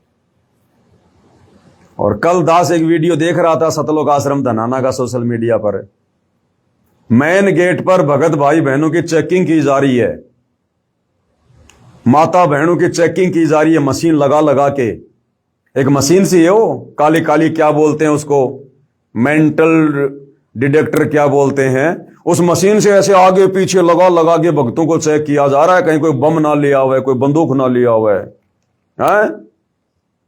और अगर ये हरियाणा का मुख्यमंत्री तुम्हारे आश्रम में आता है, पहली बात तो मुझे लगता नहीं कि वो आएगा। ये हेलीपैड बनवा के भक्तों के पैसे बर्बाद करवाने थे, मुझे नहीं लगता कि वो आएगा। और मान लो फिर भी वो आ गया तो जरा उसकी चेकिंग करके दिखा दो, मान जाऊंगा तुम असल बाप की औलाद हो। सतलोक आश्रम कमेटी वालों, इन भोले भाले भक्तों की तुम चेकिंग कर रहे हो आगे पीछे ऊपर नीचे, इनको चोर समझ के, आतंकवादी समझ रहे हो, भक्तों को डकैत समझ रहे हो, हैं? नशेड़ी समझ रहे हो, जुआरी समझ रहे हो। उस मुख्यमंत्री की जो भक्ति के निकट भी नहीं है, जरा उसकी चेकिंग करके दिखा देना मुझे, मान जाऊंगा तुम असल बाप की औलाद हो तुम। तो क्या करेंगे हम उस सतलोक आश्रम धनाना में जाके, जहां पर दोगला व्यवहार होता है, दोगला, जहां अपने गुरु भगत भाई बहनों को तो भेड़ बकरियों की तरह ट्रीट किया जाता है, और दो कोडी के भक्तिहीन लोगों को, नेताओं को वहां पर पता नहीं क्या समझ के, और वहां पर उनका विशेष आदर सम्मान किया जाता है। क्या करेंगे हम वहां पर, जहां पर दोगला व्यवहार, दोगला आचरण होता है, जहां पर। अभी भी सुधर जाओ, संभल जाओ, वो तीसरा झटका सहन नहीं कर पाओगे तुम। सतगुरु रामपाल जी को तीसरे झटके की चिंता है कि ये बेमौत मरेंगे, नालायक, बेमौत। तो तीसरा झटका तुम सहन नहीं कर पाओगे आश्रम वालों। जो आते ही गुरुदेव भगवान ने संकेत कर दिया कि तीसरा झटका ये काल ओट नहीं पाएगा। ध्यान दे लेना, दुर्गति होगी, भयंकर दुर्गति। ये परमात्मा किसी का सागा नहीं है, समय आने पर सब पता चल जाएगा, लेकिन फिर तुम्हारे हाथ में कुछ नहीं रहेगा फिर सिवाय पछताने के। तो भाई और बहनों, अब इनके विषय में और क्या बोलें क्या ना बोलें, वही बात है, भैंस के आगे कितना ही बीन बजा लो उसके असर पड़ता नहीं चवन्नी भर भी। और गधे की आंख में जितना घी डालोगे उतना ही सोचेगा मेरी आंख फोड़ रहा है। तो इन सतलोक आश्रम वालों की, सतलोक आश्रम कमेटी की, सतगुरु रामपाल जी के कलयुगी परिवार की अंधे गधे वाली स्थिति है, अंधे गधे वाली। इन्हें अगर कोई अच्छी बात बताओ तो लगता है बस हमें तो जहर पिला रहा है। परमात्मा कहते हैं, कहूं साची माने बुरी, यही परीक्षा नीच, और जितनी धोए कच्ची दीवार उतनी माचे कीच। ये नीच व्यक्ति की पहचान होती है, उसको जितनी शिक्षा दोगे उल्टा वो दोष मानेगा, बुरा मान जाएगा वो। तो भाई ये थोड़ा ध्यान दे लेना, ये तीसरा झटका तुम सहन नहीं कर पाओगे। जो तुम सोच रहे हो ना गुरुजी आश्रम में आ गए, हम तो सब कुछ कर रहे हैं, गुरुजी कुछ कह ही नहीं रहे, गुरुजी कुछ बोल ही नहीं रहे, ये साथ संगत वाले तो ऐसे चिल्ला रहे थे, ऐसे भौंक रहे थे, हमने तो सारे काम कर दिए, राजनेताओं के तलवे भी चाट लिए, राजनीति भी कर ली, हमने तो खेल के स्टेडियम भी बना लिए, जगत वालों से झूठा भाईचारा भी निभा लिया, सब मर्यादा तोड़ ली, फिर भी गुरुजी कुछ नहीं बोल रहे। गुरुजी अब कुछ बोलेंगे भी नहीं। इस पवन दास ने गुरुदेव के जेल से बाहर आने से पहले बोल दिया था कि अब सत्संग खत्म हो चुके हैं। वो विशेष संदेश जो जेल में बैठकर किए गए थे वो लास्ट थे, लास्ट। अब गुरुजी जेल से बाहर आने के बाद में कोई सत्संग नहीं करेंगे। और दास ये भी कहा करता था कि जेल से बाहर आने के बाद गुरुजी ये पंचायत लेकर नहीं बैठेंगे कि कौन सही कौन गलत है। वो तीसरा झटका जब आएगा ना, अपने आप फैसला हो जाएगा, गुरुजी ने बोलने की जरूरत नहीं है। ये आश्रम वाले अपने आप समझ जाएंगे कि हम किस गलत रास्ते पर चल रहे थे 11 साल से। गुरु के परिवार ने हमारी नैया डुबो दी। ये तुम्हें ऑटोमेटिक पता चलेगा, ऑटोमेटिक। लेकिन उस समय तुम्हारे हाथ में रहेगा कुछ नहीं सिवाय बर्बादी के। और तुम लोग बर्बादी पे बैठे हो, बर्बादी पे, सारे के सारे बर्बाद हो चुके हो। सतगुरु रामपाल जी का परिवार, उनके रिश्तेदार, कोऑर्डिनेटर, आश्रम मैनेजमेंट, और ये जितने भी सतलोक आश्रम है देश विदेश में, और जितने भी लोग जो सतगुरु रामपाल जी के भगत होने के बावजूद साध संगति से नहीं जुड़े हैं, वो सारे के सारे अपना जीवन बर्बाद कर चुके हैं। मोक्ष से इस कलयुग की पिछली पीढ़ी में वंचित हो चुके हैं। ये तुम्हारे परमपिता परमात्मा सतगुरु रामपाल जी के चेहरे की उदासी बता रही है, ये उनकी निराशा बता रही है, निराशा। और जब रिजल्ट आएगा ना, तो रिजल्ट आने के बाद में वो टीचर को बताने की जरूरत नहीं पड़ती है। जब रिजल्ट आता है, अखबार में आता है, बच्चे अपने आप देख लेते हैं कौन फेल हुआ कौन पास हुआ, वो टीचर नहीं बताता। तो इसी प्रकार 11 साल से तुमने जो कुकर्म किए और वर्तमान में जो कुकर्म तुम कर रहे हो ना, ये रिजल्ट तीसरे झटके में तुम्हारी आंखों के सामने होगा। सतगुरु रामपाल जी ने बताने की जरूरत नहीं है कौन फेल होगा कौन पास होगा, साथ संगत वाले गलत थे या आश्रम वाले सही थे। ये तीसरे झटके में ऑटोमेटिक पता चलेगा, ऑटोमेटिक अपने आप पता चल जाएगा। रोगे खून के आंसू, रोगे खून के आंसू। अभी तक सतगुरु रामपाल जी साथ संगति का जिक्र क्यों नहीं कर रहे? क्यों मुझ पवन दास का जिक्र क्यों नहीं कर रहे? जबकि हिसार जेल में 11 साल में कोई सैकड़ों बार जिक्र किया, पुस्तकें लिख दी, ऑडियो वीडियो, और अब 3 महीने को होने आ रहे हैं जेल से बाहर आने, 3 महीने होने को आए, आज तक गुरुदेव ने जिक्र नहीं किया। क्यों नहीं करेंगे? जिस दिन जिक्र करेंगे उस दिन सतलोक आश्रम वालों तुम खून के आंसू रोगे, खून के आंसू, कि हम साथ संगति को क्या समझ रहे थे और साथ संगत वाले क्या निकले। फिर तुम्हारे हाथ में कुछ नहीं आएगा, मोक्ष नहीं करवा पाओगे। बाकी ये जो तुम दान धर्म कर रहे हो ना, ये जो जगत की सेवा कर रहे हो, अन्नपूर्णा मुहिम में दुनिया की बेगार कर रहे हो, इस दान धर्म के बदले परमात्मा अगली बार मनुष्य जन्म देके तुम्हें सेठ बना देगा, लेकिन मोक्ष नहीं है। और वर्तमान में तुम इन सतलोक आश्रम में जाकर जो भी दान धर्म कर रहे हो ना, ये भूल जाना कि हम अपने गुरु जी को कर रहे हैं। तुम्हारे गुरु ने तो तुम्हारे से दान धर्म लेना बंद कर लिया। अरे टीचर जिन बच्चों को फेल कर देता है, जिनका स्कूल से नाम काट देता है, फिर फीस के नाम पे पैसे नहीं लेता उनसे। वर्तमान में तुम्हारा जो भी दान धर्म जा रहा है, ज्योति का, पाठ का, इन सतलोक आश्रमों में, ये अन्नपूर्णा मुहिम के तहत जा रहा है। और अन्नपूर्णा मुहिम ये सतगुरु रामपाल जी से उस परीक्षा के समय में हिसार जेल से जबरदस्ती स्वीकृति ली गई है, उनका आदेश नहीं है ये। तो वर्तमान में तुम्हारा जो 10वां अंश है, ये तुम्हारे सतगुरु को नहीं जा रहा। भले उनके हाथ में जाके दे देना दर्शन के समय, वो पैसा जाना जनता की बेगार में है, दुनिया की बेगार में है, अन्नपूर्णा मुहिम में है। अरे दान पेटियों पे नाम लिख दिए गए, अन्नपूर्णा मुहिम, अन्नपूर्णा मुहिम।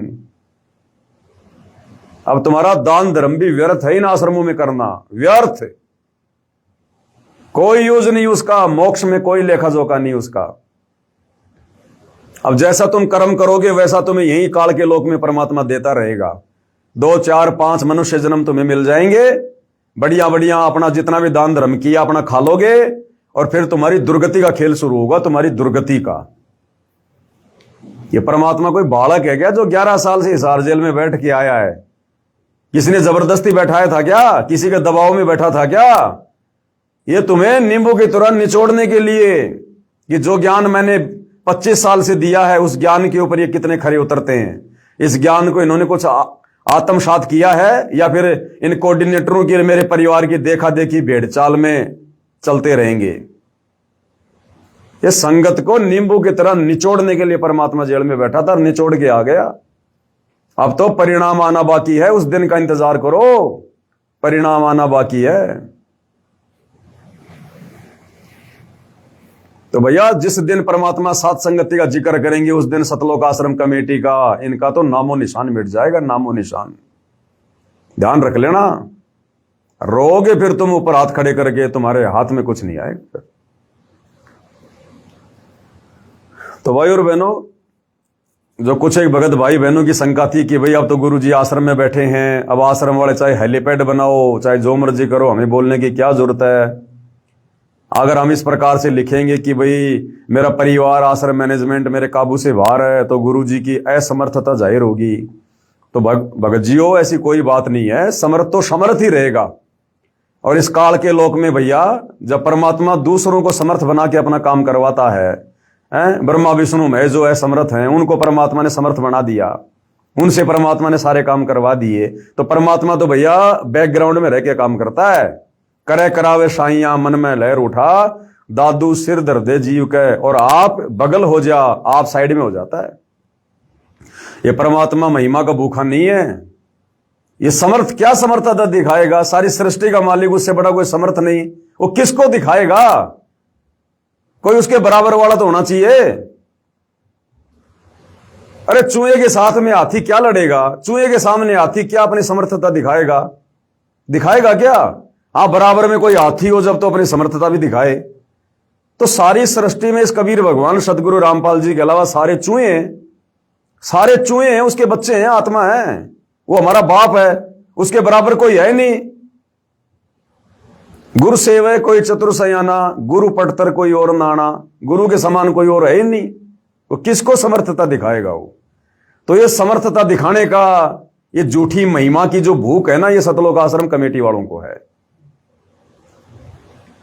ये सतलोक आश्रम कमेटी वाले, सतगुरु रामपाल जी के परिवार वाले इस बात को लेकर अपने आप को खुश नसीब नहीं समझते कि हमारे पूज्य गुरुदेव सारी सृष्टि के मालिक है, ये भगवान है, ये परमात्मा है।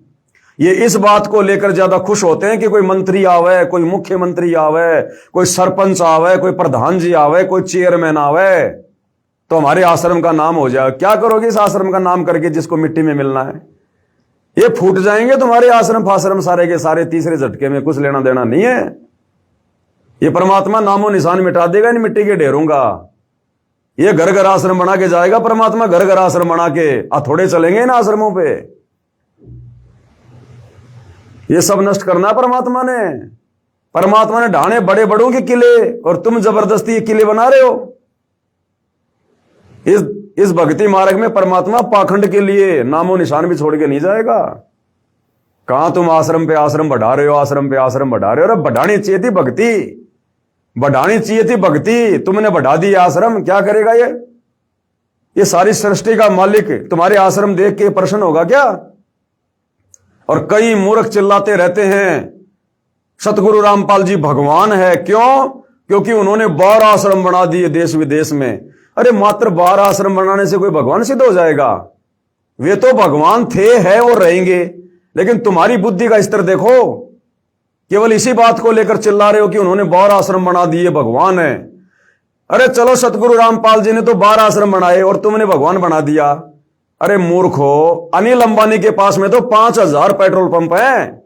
उन 5000 पेट्रोल पंप पे कितने लोग काम करते होंगे, कितनी जमीन होगी? तो अनिल अंबानी फिर कौन सा भगवान होगा? फिर वो तो सबसे बड़ा भगवान होगा। फिर एक मुख्यमंत्री ना जाने कितने स्टेडियम बनवा देता है, तुम्हारे आश्रम से भी बड़े बड़े फुटबॉल के मैदान बनवा देता है, तो क्या वो भगवान हो गया? परमात्मा हो गया वो? केवल आश्रम बनाने से कोई भगवान नहीं होता। और अगर 12 आश्रम बनाने से तुम्हारी नजरों में सतगुरु रामपाल जी भगवान हैं, तो आसाराम के पास में तो कोई 150 आश्रम है। राम रहीम के पास तो देश विदेश में कोई 400 आश्रम है। तो सबसे बड़े भगवान तो फिर ये राम रहीम हुए, आसाराम हुआ।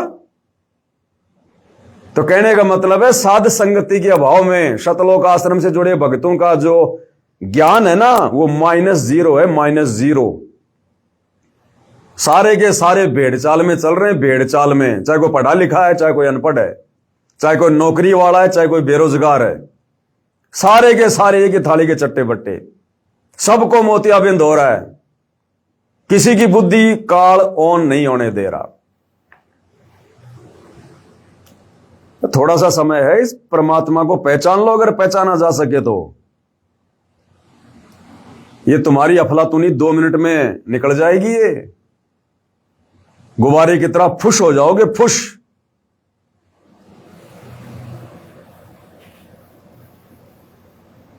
तो अगर कल मुख्यमंत्री आ जाता है तो फोड़ लेना अपने कर्म ढंग से उनका स्वागत करके, हैं, एडी उठा उठा के उसका चेहरा देख के। क्योंकि आश्रम में तो माई इंद्रो का बेटा बैठा है, रामपाल गांव धनाने का जाट, जो 8 सितंबर 1951 को तुम लोगों के अनुसार जेल में लिपट के आया था। हैं, वो तो जीव है, तुम्हारे जैसा ही है।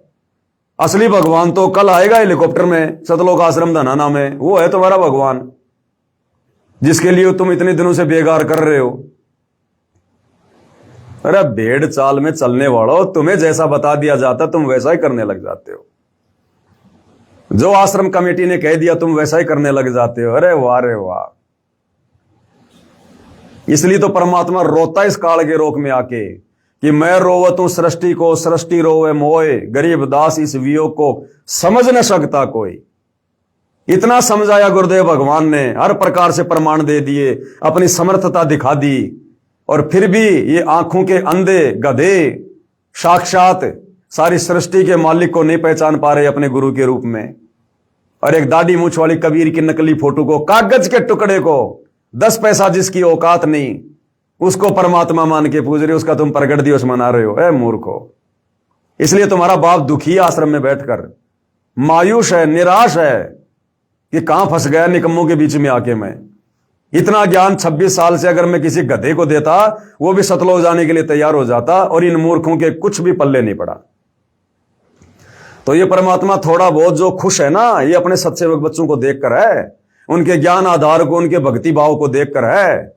थोड़ा बहुत परमात्मा जो खुश भी हो रहा है ना कभी कभी, ये तुम लोगों की ये शकल देख के प्रसन्न नहीं हो रहा। वो परमात्मा अपने पोता पोती बेटा बेटी को देख के प्रसन्न नहीं हो रहा, जो इस काललोक में चक्कर काट रहे हैं।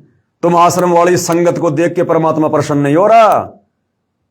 उनके सत्सेवक बच्चों के घरों में जो उनको परमेश्वर मानकर सुबह शाम पूजा जा रहा, सेवा की जा रही है, ज्ञान आधार से दृढ़ रहकर भक्ति कर रहे हैं, ये उनकी दृढ़ता को देखकर, उनके विश्वास को देखकर जी रहा परमात्मा। अन्यथा तुम्हारी तरफ से तो कब का सतलोक जा चुका है, कब का। तुम आश्रम वालों की तरफ से तो परमात्मा कब का सतलोक जा चुका है। तुम्हें तो तुम्हारा संस्कार मिल रहा है और कुछ नहीं। तो मूर्खों, धक्के खाते रह जाओगे, यहीं पे कोई लेना देना नहीं है। 4 दिन का खेल है ये। ना ये तुम्हारे कोऑर्डिनेटर काम आएंगे, ना ये मुख्यमंत्री काम आएगा, ना गुरु का बेटा बेटी काम आएंगे।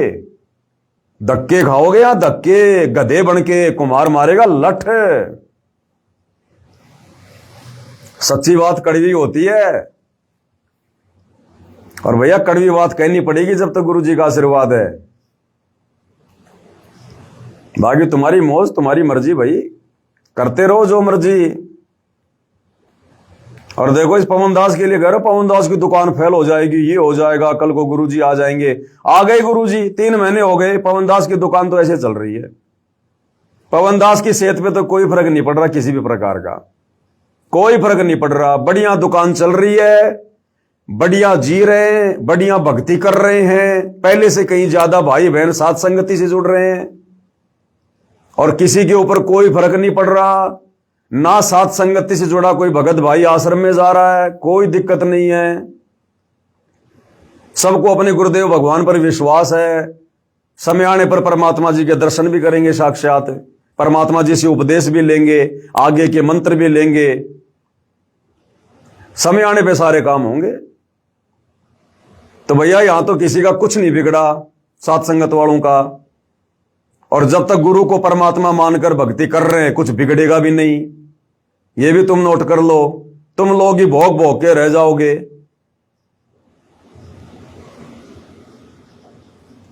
तो भैया समझा ही सकते हैं, बता ही सकते हैं। बाकी परमात्मा कहते हैं, सकल पदार्थ है जग माही, कर्महीन नर पावत नाई। परमात्मा का शब्द, कौन सा शब्द गाए परमात्मा का? चलो गा लेते हैं मालिक का छोटा सा। बंदी छोड़ सतगुरु रामपाल जी परमेश्वर जी की जय हो। मानत ना मन मोरा साधु, मानत ना मन मोरा रे, मानत ना मन मोरा साधु, मानत ना मन मोरा रे। बार बार सतगुरु समझावे, जग में जीवन थोड़ा रे। बार बार सतगुरु समझावे, जग में जीवन थोड़ा रे। मानत ना मन मोरा साधु, मानत ना मन मोरा रे। बार बार सतगुरु समझावे, जग में जीवन थोड़ा रे। बार बार सतगुरु समझावे, जग में जीवन थोड़ा रे। भाई इस काया का गर्भ न करियो, के काला के गोरा रे। इस काया का गर्भ न करियो, के काला के गोरा रे। बिना भजन कुछ काम न आवे, चाहे इत्र छिड़को चारों ओर रे। बिना भजन कुछ काम न आवे, चाहे इत्र छिड़को चारों ओर रे। मानत ना मन मोरा साधो, मानत ना मन मोरा रे। बार बार सतगुरु समझावे, जग में जीवन थोड़ा रे। भाई और बहनों, बैटरी डिस हो गई है, बीच में अगर डिस्कनेक्ट हो जाए तो कोई बात नहीं, संदेशा जो देना था वो परमात्मा ने दिलवा दिया। भाई इस माया का गर्भ न करियो, के हाथी के घोड़ा रे। इस माया का गर्भ न करियो, के हाथी के घोड़ा रे। जोड़ जोड़ धन भोत बटोर्या, लाखों और करोड़ा रे। जोड़ जोड़ धन बहुत बटोर्या, लाखों और करोड़ा रे। मानत ना मन मोरा साधु, मानत ना मन मोरा रे। बार बार सतगुरु समझावे, जग में जीवन थोड़ा रे। बार बार सतगुरु समझावे, जग में जीवन थोड़ा रे।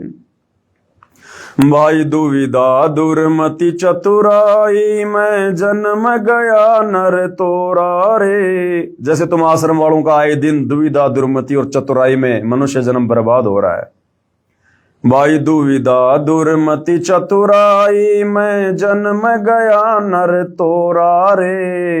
अब बेआन मिलो सत्संग में, करो गुरु ज्ञान पे गोरा रे। अब बेआन मिलो सत्संग में, करो गुरु ज्ञान पे गोरा रे। मानत ना मन मोरा साधो, मानत ना मन मोरा रे। बार बार सतगुरु समझावे, जग में जीवन थोड़ा रे। बार बार सतगुरु समझावे, जग में जीवन थोड़ा रे। भाई शरण पड़े को गुरु संभाले, जान के बालक भोला रे। शरण पड़े को गुरु संभाले, जान के बालक भोला रे। कहे कबीर चरण चित राखो, जो सुई में डोरा रे। कहे कबीर चरण चित राखो, जो सुई में डोरा रे। मानत ना मन मोरा साधु, मानत ना मन मोरा रे। बार बार सतगुरु समझावे, जग में जीवन थोड़ा रे। पवन भाई, आप रामपाल तो नहीं बन सकते हैं, तो आप क्यों गुमराह कर रहे हो? अरे हम यदि उनके चरणों की धूल बन जाएं तो भी हमारा परम सौभाग्य। हम उनको यदि उनका गुलाम भी अच्छे से साबित कर दें तो भी हमारा परम सौभाग्य। बहन जी, तुम क्या पदवी दे रही हो बहन जी? क्यों अपने कर्म फोड़ रही हो? कहां इस 2 कौड़ी के मिट्टी के पुतले पवन दास को, टट्टी पेशाब के कोथड़े को सतगुरु रामपाल जी से तुम तुलना कर रही हो? बुद्धि भ्रष्ट हो गई बहन तुम्हारी, बुद्धि भ्रष्ट।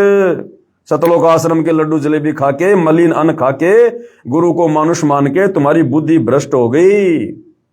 ये पवन दास यदि अपने आप को सतगुरु रामपाल जी का गुलाम भी यदि साबित ढंग से अगर वो कर दे तो भी मेरा परम सौभाग्य होगा।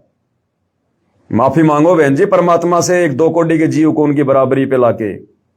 तो भाई और बहनों, आज की साथ संगति में केवल इतना ही। परमेश्वर हम सबको आशीर्वाद दे, सद्बुद्धि दे, हमारा मार्गदर्शन करें, भरमने भटकने से बचाएं। बंदी छोड़ सतगुरु रामपाल जी परमेश्वर जी की जय हो।